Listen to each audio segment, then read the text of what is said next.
We're on board the trolley car that operates now as a tourist vehicle along the banks of the historic Yukon River.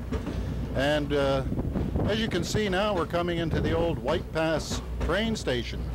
This is where the White Pass and Yukon route train from Skagway would end its run. Usually took about 8 hours, I think, coming up the hill and coming up the White Pass Hill along the tracks, past Carcross and on into Whitehorse. And this was the end of the line for many, many years. It began in 1900. The first White Pass train rolled into this station, and it ran for many years. Matter of fact, went out of service as a passenger and freight operation sometime in the 80s, and now, luckily, has been replaced by this wonderful operation, the trolley car, using the old tracks. The tracks you see now are the ones that were used by the White Pass train. And ahead of us, well, the train would stop here and then carry on and do a turnabout a little further down, because that is definitely the end of the track. The horn, well, maybe it sounds like the old White Pass train sounded way back when. The tracks you see were part of that White Pass system, and what a system it was. It was one of the engineering feats of all time, certainly in northern Canada.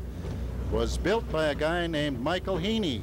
Michael J. Heaney was born in Ontario, became a railroad man at an early age, eventually ended up in Skagway in 1897 or 98, and convinced some British financiers that he could build a railroad over the imposing White Pass summit.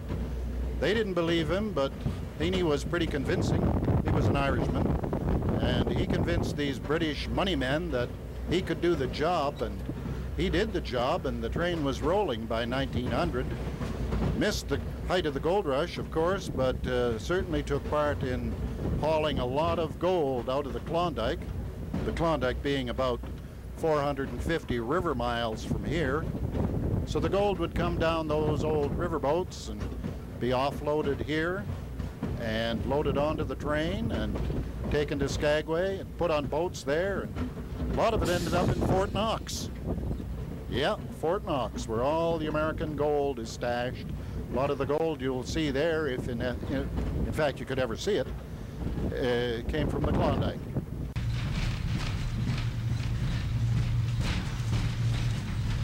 Give you a little bit of a history in a nutshell about the Whitehorse Waterfront Trolley. It was built in 1925 in Philadelphia, Pennsylvania, and then it was shipped to Lisbon, Portugal, where it ran for 51 years in the Lisbon Electric Tramway system. They retired the car in 1976 and sold it to the Minnesota Museum of Transportation, which is where we got it in 1999. Everything in the car is original, with the exception of the seat covers and the 3 overhead lights. Those were added later on, but other than that, everything that's here is the way it was in 1925, and that includes the 2 25 horsepower electric motors from GE that power the car. And this is one of the last cars ever built with this configuration. Most of them were dome-top cars. This car is what they call a Claire story. And that's pretty much the history of the Whitehorse Trolley in a nutshell.